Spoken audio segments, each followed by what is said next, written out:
Hey guys, Brother JB here. A little bit of a different kind of video today. Obviously, you've seen in most of my gameplay commentaries the Zombies gameplay in the background. Zombies is a great game. I've definitely grew up playing COD Zombies, and it's still, I would say, definitely my favorite part of COD. I did enjoy some OG, multiplayer and Warzone, but Zombies has always been my preferred part of the game. Now, for this ranking, I do have a big asterisk caveat. I don't have any maps from Black Ops 3 in this list. And the reason is when Black Ops 3 was in its life cycle, I was not around the community. I was in college. I wasn't really playing any video games in like 2014 through 16 around that time. I understand that Black Ops 3 is a favorite for most people in the community. Maps like the Drak, Gorod, Shadows are like top five for most. I'm not even going to try to rank those because honestly, I have barely played them. I've only played like a few games of Shadows and Horizon. If I do rank like every map overall, I'm going to go back and play all those, but I just don't have like a well-formed opinion of all those maps. I haven't completed the Easter eggs. But yeah, so they're not going to be in my list. A big caveat there. I'm also not going to include any of the non-Treyarch games. I haven't really played those either. Advanced Warfare, Infinite Warfare, I don't have those games. I did play a little bit of BO4, and I've also played Cold War and BO6 though, and Vanguard, but that's not really saying much. Anyway, getting into some honorable mentions before the top 10. Ascension. Ascension was a good map at the time, very big, very innovative. It introduced two new perks, PhD and stamina. Pretty basic. The monkeys were annoying, and it was a very easy map, but very fun for high rounds.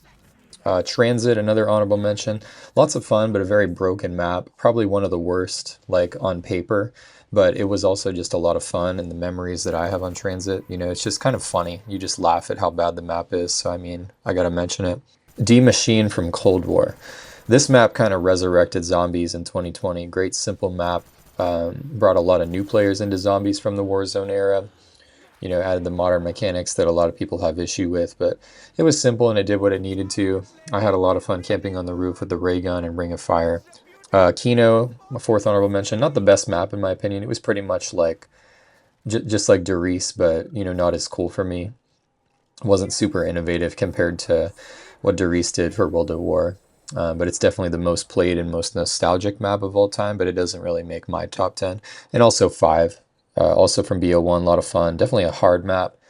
Making it to like round 30 on 5 is pretty tough, honestly. But I always have fun going back to that map. Anyway, getting into the top 10 here. Number 10 is going to be Der Riese. Like the original version, I personally like the original version best. You're seeing the BO1 gameplay here. I didn't have World at War downloaded at this time. But the World at War guns were just so great, especially the PPSH. Camping on the catwalk with that thing, it's one of the funnest experiences. Everyone remembers all that. This is also the map that introduced Pack-a-Punch, one of the most important features in Zombies history. There are some negatives from this version, like the Wunderwaffe jug glitch. Basically, if you shocked yourself with the Wunderwaffe when you had Juggernog, it would stop your health regeneration. So like in solo, you'd be screwed after that because there was no quick revive. There was the quick revive perk, but it didn't revive you like it does in BO1 and after. But yeah, the map is very simple by today's standards, but it was super innovative at the time. I feel like I couldn't make a top 10 list without it. And yes, Der Riese, it is better than Kino. Still very fun to this day. There's a reason they remastered it several times, including, the Giant and BO3. It's a great map. Coming in at number 9 on the list, this is actually going to be Moon from Black Ops 1. Moon was such a great map, very ambitious for the time, but great overall. The Easter egg was very innovative. It had two parts to it. There was the solo version and then also co-op. You could keep going further with the Richthofen's Grand Scheme, I think it was called. There was the ending where you blew up the Earth and it led to the events of Black Ops 2. You had the hacker equipment, which was really cool. You could open doors cheaply. You could hack things like drops, the box, perks, the Pack-a-Punch machine, other people to give them points. It added some fun, like unique stuff to the gameplay. The wave gun was an insanely overpowered wonder weapon, basically the thunder gun, but it was a little bit better because you could split it up to the zap guns, and so it had a little more ammo. This was also where Mule Kick was introduced, and then they brought it back to the rest of BO1 maps, obviously. The low gravity mechanics are kind of cool, but it can also be annoying, but you don't have to stay in those areas. You can choose where to train. Also, the Area 51 Groom Lake mechanic where you can start before round 1, rack up points, get Jug early, even Pack-a-Punch. It makes an otherwise challenging map much easier with that kind of head start. I have played the BO3 version of this map, and it's also great. The visuals are very stunning, and I would say probably the definitive version. Moving on to number 8 on the list, this is actually going to be Mauer der Toten from Cold War. Yes, this was, in my opinion, the best map in Cold War, and I do think it's a very good map. I just played this map again the other day. It's still really great. The Cerberus Wonder Weapon, super unique. The Valentina boss fight I thought was pretty good. It's easy if you know what you're doing, using like the flamethrower and the Cerberus with Ring of Fire. It's pretty simple. The zip lines are obviously a big part of this map, and I think it's a much better vertically inclined oriented map than something like Die Rise. The Easter egg was definitely a step up from the rest of Cold War, and it's a little bit more challenging than the other maps. I know that was some people's main complaint with Cold War, but it's not crazy complicated. Klaus was a really cool companion character. You could upgrade him. I love that one step where he stops the train. That was super cool. But yeah, moving on the list, number 7 is actually going to be Terminus from BO6. BO6 started really strong with this map, man. Liberty Falls was a great casual map, and it's okay, but Terminus was incredible, and I think it caters more to the hardcore audience. It's only been a few months, and maybe there's some recency bias here, but yeah, this map is huge. Definitely a lot of water, but still like a lot of playable space. BO6 really started strong with this maps. There's so many side Easter eggs, like the boat race, the basketball, the fish perkaholic Easter egg, the crabs, all the power-ups. The main quest is pretty simple, but you know, the steps are good. The boss fight is one of the best boss fights in Zombies history, I would argue. The Beam Smasher, I would say, is a little underwhelming. It's okay. Not the best, but it's fun to use. I do wish it was a little more powerful, but yeah, Terminus, great map in my opinion. Number 6 for the list for me is going to be Buried from Black Ops 2. Black Ops 2 started with some very mid maps, but Buried came later in the DLC season, and it was incredible. I would argue that the map before it, which I'll talk about later in this list, it saved Black Ops 2, but Buried really solidified the fact that Zombies was back and that the devs knew what they were doing. And yeah, it was an incredibly easy map, but like it was a lot of fun. It was a huge sandbox in a way. You could get completely set up on round 1 because of the bank and everything. Leroy was a really cool addition, innovative at the time. There was a lot of perma perks on this map. There was that tombstone perk, so you could only lose 1 at a time. PhD returned as a perma perk. Vulture Aid debuted here, one of the best perks ever, and now returned to BO6. Barry just has great atmosphere and aura too. Everywhere on the map is just a vibe, somewhat scary, and that's kind of good for zombies. Going through the witch's house was terrifying. I remember doing that as a kid. And also there was the Easter egg, great quest. That sharpshooter step was really cool at the end. And we can't forget the super Easter egg with, you know, the 4-gun mule kick reward, the canonical ending to the Ultimus story, at least up until BO4 there. Very good map, very much sandbox. All the OP buildables too, the subsurface resonator, the Tramplestein, just a very good map. Coming in number 5, this is actually going to be 9 from Black Ops 4. I was around for the beginning of Black Ops 4 before somewhat of the BR craze era, and I started playing PUBG, and yeah, 9 was a great map. This is the map everyone thought would be the worst. Everyone was like the least hyped for this because of the marketing around like Blood of the Dead and Voyage.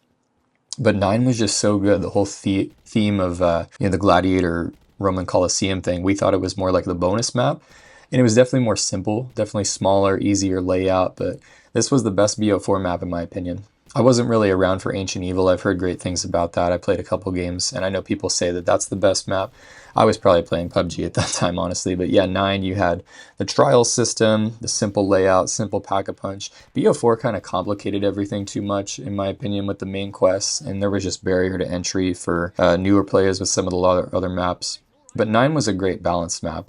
I didn't like the perk system really in BO4 and certain mechanics like the specialist weapons, but 9 did it pretty well for what it was. The main quest was good, and the boss fight with those elephants, you know, huge spectacle, one of the coolest in Zombies for sure. The wonder weapon was kind of underwhelming. The Death of Orion was what it was called. It was kind of like a worse Wonderwaff, but, you know, it certainly looked cool. Number 4, coming back to BO1, this is going to be Call of the Dead. In my opinion, Call of the Dead is the best Black Ops 1 map. Such a good map. It has issues for sure, but there's so much to love about Call of the Dead. It had the first real Easter egg in my opinion. Yeah, I know Ascension had one, but you know, there wasn't like a real reward for it, and it wasn't really substantial. This one had like more steps, more engagement, you know, little puzzles that added to the experience. George Romero can be very annoying, but he's a cool mini boss. It's fun to take him out. You know, you get the free perk and the Wonder Waff if you completed the Easter egg from him. I played this map the other day and I killed George 4 times just to get all the perks, and that was a lot of fun, actually having to work for your perks. I know the Wonder Weapons are kind of weak. The Scavenger doesn't have infinite damage, and the VR11 isn't really great except for co-op. And there's also the Fog, which can be annoying, but yeah, Call of the Dead was very innovative at the time. Huge map, a lot of fun in my opinion. Number 3, possibly the most controversial map on the list, is going to be Citadel des Morts from BO6. Maybe another recency bias pick. I know it's controversial, but I freaking love Citadel. I played this map every day for a few weeks when it first came out, just trying to speedrun the Easter egg with my friends. This is the best map of the modern Zombies era, in my opinion. Treyarch really cooked with those first few BO6 maps. The swords are super fun. They could maybe be a little bit more powerful, but in the end, they're infinite ammo and they don't take up a weapon slot. The Raven Sword is probably my favorite. The Easter egg is really fun. It's not the longest quest. It's kind of just right. It's really just get the 4 swords, upgrade them, get the incantations, do the traps, do the elemental challenges. I think the incantations are one of the coolest things. Super fun pieces of equipment. Love the lightning one especially, and how it just takes out the amalgam in one shot. It's simple quest, but it's a lot of fun. The atmosphere and aura of the map are super on point, and the boss fight was another banger. I think I do like the Terminus boss fight a little more, but this one is up there. I love how you can parry the boss with the swords. But yeah, coming in at number 2, we have Origins from Black Ops 2. None of the modern maps compare to these last 2 on the list. They're still my favorites after all these years. Origins is incredible. The original Black Ops 2 version, it was super innovative. This started the 4 elemental wonder weapons trend, and all of the staffs were great. It is a bit of a fetch quest map, but this map did it right. It doesn't feel boring or tedious ever. The Panzer was one of the most terrifying mini-bosses in Zombies, but a lot of fun to face him. The main quest is good, and it can be done solo. It wasn't meant to be originally, but people figured out you can, and people are still speedrunning it to this day. The special weapons, like the 1-inch punch, the Iron Fist, some people called it the Thunder Glove or whatever, it was super cool. There was also a glitch where you could die out inside one of the robot heads and respawn with this elemental knife. I remember how overpowered that thing was. The airstrike was also incredible. And yeah, the staff's some of the best wonder weapons ever. Had a good layout, very good challenge. Like if you could complete the Easter egg on Origins, like you're probably a decent Zombies player. But number 1 on the list, still my favorite, Mob of the Dead from Black Ops 2. The theme of this map is absolutely incredible. It feels like a movie, you know, prisoners stuck in Alcatraz, stuck in a cycle of death, like purgatory. They can't escape their fate. Afterlife was a really cool new way to progress through the map. The map introduced Electric Cherry, which was a pretty good perk, still around to this day in Elemental Pops augments. The Blundergat and Acid Gat, building the plane and escaping to go to the Golden Gate Bridge. That's just one of the funnest moments in Zombies history, going on that plane, throwing your tomahawk behind you and watching it fly. Easter egg's pretty simple, but it's really good. And the boss fight, quote unquote, is the Weasel, your teammate. I think this is also the first map that ended the game when you complete the map. You have the Hell's Retriever, the Hell's Redeemer upgrade, the Golden Spork. Yeah, Mob was just so good. Such a great map at the time that totally saved BO2. And we're still playing it to this day in the form of Warzone with Rebirth Island. Think about all the things that Mob of the Dead inspired in that sense. But yeah, Mob, my personal favorite map. If you guys enjoyed this list, be sure to leave a like and subscribe. I would love to see your list. Let me know what map is your favorite or your top 5. Hope you guys have a great day.